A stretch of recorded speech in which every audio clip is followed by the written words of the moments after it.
나에게 주어진 모든 것을 가지고 주님을 찬양하기로 결심하며 또 고백하며 오늘의 묵상을 시작합시다.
아버지, 우리 주님의 찬양하시는 모습을 생각합니다.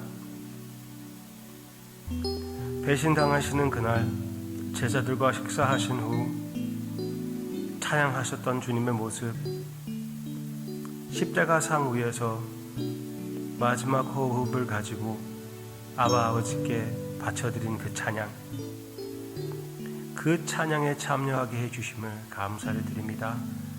우리의 모든 삶이 그 찬양을 부르게 해주세요. 예수님의 이름으로 기도합니다. 아멘. 오늘은 우리 교회의 성경 읽기표를 따라 에스겔을 생각해 보고자 합니다. 어느 정도 에스겔의 서론이라고 얘기할 수가 있겠죠. 에스겔의 예언은 이스라엘 백성들이 가장 힘들었던 그 역사의 때에, 포로 생활의 때에, 포로 생활의 땅에서 부르짖게 되었던 예언입니다. 1장 1절 보겠습니다. 1장 1절. 30째 해 넷째 달 초닷새에 내가 그발강가 사로잡힌 자 중에 있을 때에 하늘이 열리며 하나님의 모습이 내게 보이니. 아멘. 그발강가는 어디입니까? 포로의 땅입니다. 거기에 있는 강이에요. 거기에서 하나님의 모습이 하늘이 열리며 이 선지자에게 보여졌다는 것입니다. 이 환상이 어디에서 나타났다고요? 포로 생활의 땅, 하나님께서 우리를 이제 버렸구나, 그렇게 생각이 되는 그 땅에서 대적들이 우리를 다스리고 있는, 억눌리고 있는 그때에서 하나님께서 나타나시며 하나님께서 그들과 함께 계신 것을 보여주고 있습니다. 얼마나 귀한 환상입니까? 그들을 내버려 두지 않고 하나님께서 친히 찾아와 주시는 모습. 2장 5절 보시기를 바랍니다. 2장 5절. 그들은 패역한 족속이라 그들이 듣든지 아니 듣든지 그들 가운데에 선지자가 있음을 알지니라. 아멘. 에스겔이 하나님의 말씀을 선포함으로써 아무리 그들이 반항한다고 해도, 아무리 그들이 하나님을 외면하고 다른 신들을 섬긴다고 해도 그들에게는 하나님의 임재가 되는 하나님의 선포가, 그 선지자가 거기에서 하나님의 말씀을 선포했다는 것을 알게 될 것이라고 얘기해 주고 있습니다. 하나님께서 하나님의 백성들을 버리지 않고 끝까지 그들에게 하나님의 말씀을 선포해 주시는 그 모습이 바로 에스겔의 모습입니다. 왜 그러셨을까요? 한번 생각해 보세요. 하나님께서 왜 에스겔을 이 사람들한테 보냈을까요? 가만 놔두면 그냥 끝나는 것인데, 여러분이 무엇을 사용하기 위하여 샀는데 그게 잘 제대로 되지 않으면 어떡합니까? 돌려보내던가 버리던가 그렇지 않습니까? 우리가 사는 것 가지고도 그렇는데 하물며 내가 만들어 온 것이 내 마음대로 되지 않고 무슨 이유든지 내 마음에 들지 않으면은 그냥 없애버리고 다시 시작하면 끝이에요. 하나님은 왜 그렇게 하지 않으실까요? 끝까지 하나님의 백성을 포기하지 않을까요? 결국은 에스겔은 소망의 예언입니다. 왜 그렇게 하나님께서 그들을 포기하지 않을까요? 답은 하나님은 하나님이기 때문에, 하나님은 우리가 아니기 때문에, 우리와 같은 이기주의, 우리와 같은 교만한, 우리와 같은 나만 생각하고 남을 무시하는 그런 분이 아니시기 때문에, 하나님은 긍휼의 하나님이시기 때문에, 하나님은 인내의 하나님이시기 때문에, 당신의 백성, 하나님은 신실하신 하나님이시기 때문에 당신의 백성을 버리지 못하고 당신의 약속을 꼭 지켜야 되는 것입니다. 그런 은혜의 하나님, 언약의 하나님, 우리에게 보여주고 있습니다. 이 하나님을 완전하게 보여주신 예수님의 모습도 그랬습니다. 그렇지 않습니까? 끝까지 예수님을 외면하고 반항하는 사람들에게 예수님께서 말씀을 선포하십니다. 원래 하나님을 외면하고 반항했던 그 죄인들에게도 이 말씀을 전해주시고 있고, 심지어 바리새인들에게도 계속 그들에게 회개할 수 있는 기회를 주시는 우리 주님의 사역이 있지 않았었습니까? 네, 그들은 결국 예수님을 죽였습니다. 그러면서도 불구하고 그들이 예수님을 대적하기 위하여 나타났을 때마다 주님이 그들을 외면하지 않고 그대로 받아주시고 답변해 주시고, 독사의 자식들아 그렇게까지 얘기하면서 회개할 기회를 주시는 것이었습니다. 그냥 바리새인들을 외면하는 것이 아니에요. 그들에게 회개의 기회를 주시는 것이었어요.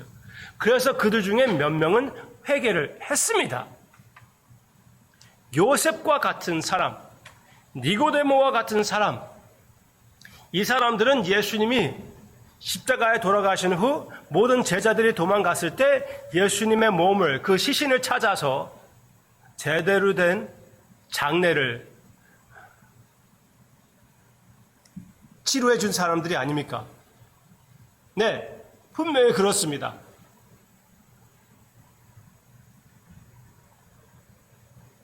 주님은 끝까지 바리새인들에게 하나님의 말씀을 선포하고 있고, 그리고 하나님을 외면하는 반항하는 죄인들에게 말씀을 선포하고 있습니다.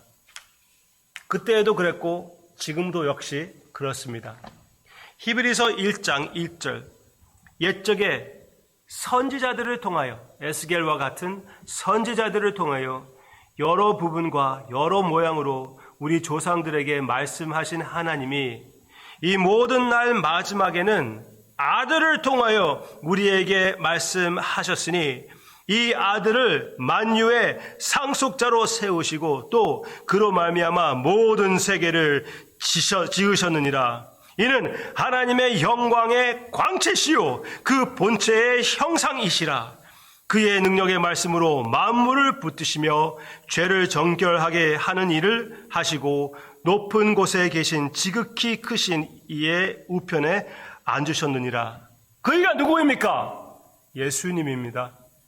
하나님의 아들 예수님이십니다. 이전에는 선지자들을 통하여 하나님의 말씀을 선포했지만 이제 아들을 통하여 직접 하나님께서 말씀하십니다. 이렇게 귀한 하나님의 말씀을 통하여 계속 우리에게 하나님의 마음을 선포해 주고 있습니다. 반항하는 우리에게, 교만한 우리에게 기회를 주시고 기회를 주시고 기회를 주시는 우리 주님이십니다. 그 음성을 우리가 함께 들읍시다. 귀를 기울이십시다.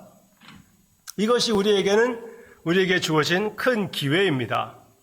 아무리 교회에 오래 다녔다고 해도 겸손하게 다 함께 믿음의 식구와 함께 하나님의 말씀을 보며, 하나님의 말씀을 내 마음에 그려보며, 아무리 진짜 이해가 안 된다고 해도 처음 읽는 성경이라도 그래도 나를 사랑하시고 나를 위하여 피를 흘려주시고 나의 죄를 용서해 주시고 나를 용납해 주시는 그 주님께서 나에게 들려주시는 음성이기에 귀를 기울여서 열심히 듣는 우리 모두가 되기를 주님의 이름으로 축원합니다.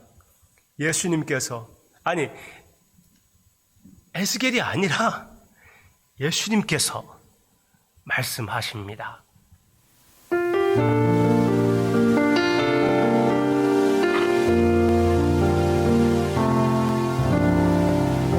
햇살보다 밝게 빛나는 주의 영광, 모든 어둠 물리치네. 누구도 주 앞에 다가설 수 없네. 주의 거룩한 보좌 앞에 오직 주의 보혈, 주의 긍휼을 지하여 나아가리. 왕 대신 주 앞에 나 경배합니다. 주님만 찬양받기 합당하시니 큰 존귀와 영광 홀로 받으소서. 오 주 앞에 나 나아갑니다.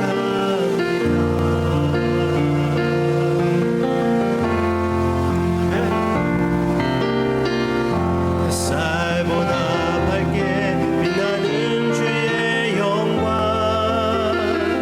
모든 어둠 물리치네. 누구도 주 앞에 다가설 수 없네. 주의 거룩한 보좌 앞에 오직 주의 보혈, 주의 긍휼을 지하여 나아가리. 왕 대신 주 앞에 나 경배합니다. 주님만 찬양받기 합당하시니 큰 존귀와 영광 홀로 받으소서. 오 주 앞에 나 나아갑니다. 왕 대신 주 앞에 나 경배합니다. 주님만 찬양받기 합당하시니 큰 존귀와 영광 홀로 받으소서.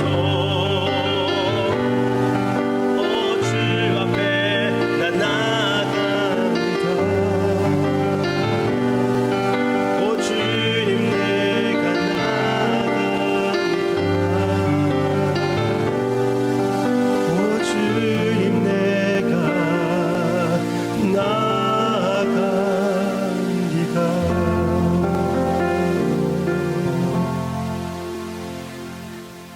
감히 주님 앞에 어떻게 나아가겠습니까?